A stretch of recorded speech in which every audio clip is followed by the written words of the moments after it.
Gemma's perspective. I look across my desk to where a stocky, scarlet-haired Neanderthal stands, agitatedly fidgeting. "Stop it, Cor." Stop what? He asks blankly. "Stop seething," I clarify. "I'm not seething," he seethes. "Yes, you are, my heart. You're seething because today is the day she arrives, and you still think it should have been me," I point out. It should have been you, growls my former captain-turned-husband, turned subordinate. "If it should have been me, it would have been, my heart," I state calmly. You've been on this planet for 12 years. You've been working for the ODR for 23. You're fluent in the language, and you've been running things here yourself since Janavi and Matthew left. No one is more qualified than you. "Cor," I bleat gently. "This woman has nearly 200 years on me. She's a prominent member of the entire species' hegemonic clan, a major figure in local politics, a moderately well-known one on the galactic stage, and, by all accounts, an incomparably competent administrative mind. If we're taking credentials, she's got me well and truly beat."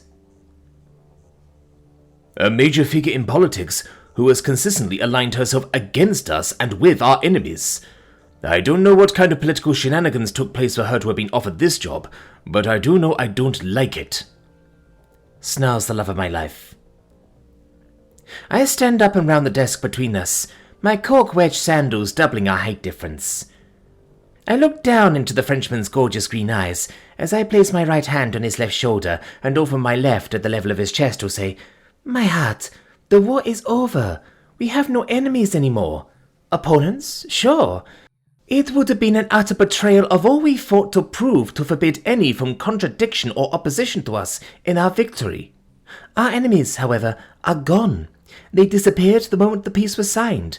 The anti-Terrans are simply trying to navigate a post-peace galaxy the same as us, even if we often find their means of doing so exasperating." "I will always be a warrior, Gemma. That's not something I can change," he answers, as serious as a pope. "And I'm not asking you to, my heart. The warrior is the man I fell in love with, though any warrior must know when to fight and when not to fight. This is one of the latter. I want you to be as kind and professional with this woman as if you had no idea of her political past, and as if you didn't feel I had been unfairly snubbed on her account." Cor doesn't answer, just frowning up at me as I pull him into an embrace. Holding his stout body close to me, feeling his idle power in a way which still makes my heart race like the first time we embraced back in boot camp on the banks of the Garonne, I smile. Our representative personally proposed her candidate, Cor, and she was approved by the ODRs on Citadel and Earth. Rain's not stupid, and neither are the UTCIS. There's no way they did so on a whim, and there's no way they did so without knowing her past. Whatever happened on Citadel with these new species, she must have favorably impressed them. And do you think she would have agreed to take the job if the image you have of her was still typical of who she is? It could be some sort of two-sided ploy. She's agreed to take the job because she has some scheme in mind for how to abuse it, and Rain agreed to give it to her because he has some trap he plans to catch her in. The beautiful Frenchman suggests, churlishly. In that case, my heart, the best thing we can do is exactly what Rain expects of us, isn't it?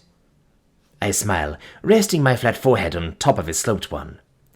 Conduct ourselves with incorruptible professionalism, failing to give her any ammunition to use against us, while documenting and reporting any misconduct on her part through the proper channels. Am I right, my heart? I grin. The 56-year-old man's face subtly and adorably twists up in a way reminiscent of an uncomfortable toddler. And if we keep making reports and nothing happens about them? He poses. I shrug. Then we put in a transfer request to somewhere else. Perhaps we can go back to Bordeaux and relive our student days. I could even get my cycle unpaused, and we could finally start that family we've always talked about. The serious man's lips break into a subtle smile as he mutters, "Suddenly I'm hoping for her to be completely insufferable, and for the ODR to do nothing about it." I chuckle back. I bet you are, my heart. as I put my hand on the top back of his head and, using his elongated cranium as a lever arm to incline his face upwards, bring my lips to his to indulge us both in a loving kiss. His thick arms wrap around the small of my back, squeezing me close to him. At that exact moment I hear the quiet whoosh of my office door opening. My husband's entire body tenses in discomfort. I sigh and turn my face to the door. Standing there, staring at my husband and I, with an expression that does not display the slightest hint of embarrassment regarding the intimacy he just interrupted, a 120-centimeter boy covered in a rainbow of feathers. 8 talons rest against the polished stone floor, 6 in front and 2 behind his avian feet. 2 red eyes are mounted on the sides of his head, with 2 more forward-facing black ones over his curved beak. On top of his head is a headdress of movable feathers that are currently flattened to his skull in deference. His wings are politely folded at his sides, his supinated wing claws giving a false impression of nervousness to the Terran eye. I call him a boy, but in reality he is substantially older than either my husband or I. That's just a bit of the local matriarchalism creeping into my thoughts. Most male Quali prefer the cuter reference, boy, and if you call them a man, they're quite likely to ask what they've done to upset you. Yes, Quokka? I asked neutrally, switching from my husband's first language into Roquali, my lack of a syrinx meaning that, though otherwise perfect, I speak it with quite a pronounced human accent, as I always will, restraining my frustration at him for the interruption. I thought you ought to know her shuttle touched down 3 minutes ago at Karatarak Shuttlepod. She will be arriving any moment now. The boy relates amiably. Ah, thank you for letting us know. We'll come right down, I say, releasing Cor from the embrace and turning to the door.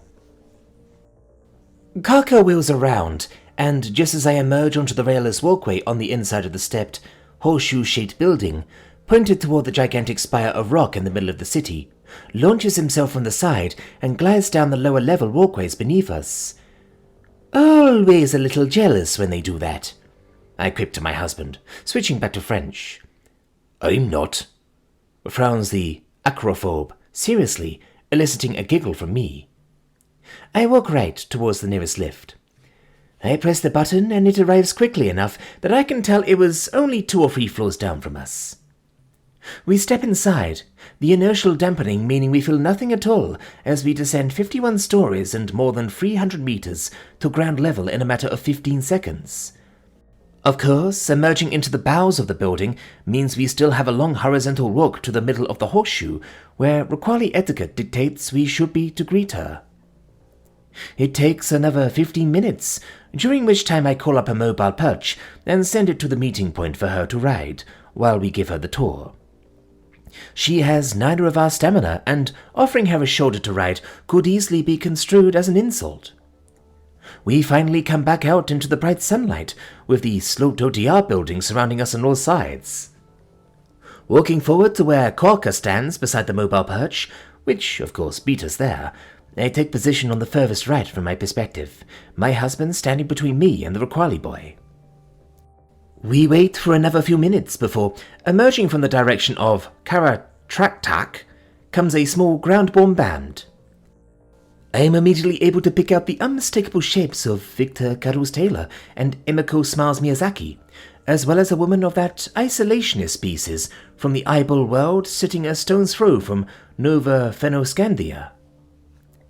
Directly after, I notice a tall blonde woman and a short, orange-haired Neanderthal, whom I identify as Fran Gimli Hunter. The 3 Roquali are the last ones I'm able to pick out, needing to take an additional moment to discern which of the 2 women is my new boss, before concluding that it's probably the one without the artificial leg. As they draw closer, I curiously note the strange lack of haughtiness in the woman's bearing. She looks strangely humble. Is that always how she carries herself when not on camera, or is it a new development? The glint of silver at the tall redhead's left hand distracts me for a moment, and I quickly find its counterpart on the upper left hand of the Dawn woman. Ooh, that's some juicy gossip to share around the proverbial coffee machine later. The one and only Victor Carlos Taylor is either tying the knot, or already has. Resting my mind away from that as the woman approaches, I warmly greet. Director Wakorak, 15th daughter of HFY Peak. It's a pleasure. Silently willing my husband not to emanate that intimidating aura of his in her direction. Likewise, madam, acknowledges the woman, dipping her head to me. My name is Ambassador Gemma Shield Zonzabe Marsh, Deputy Director. This is my husband, Ambassador Ko Hammer Marsh, who doubles as our Chief of Security, and that is Assistant Deputy Director Karka. If you ever have any questions about your new role, please don't hesitate to ask any of us. I smile and gesture to the mobile perch with my whole hand. It's a very large building, and we don't have time to show you quite everything today, but shall we just start with a lightning tour of the place?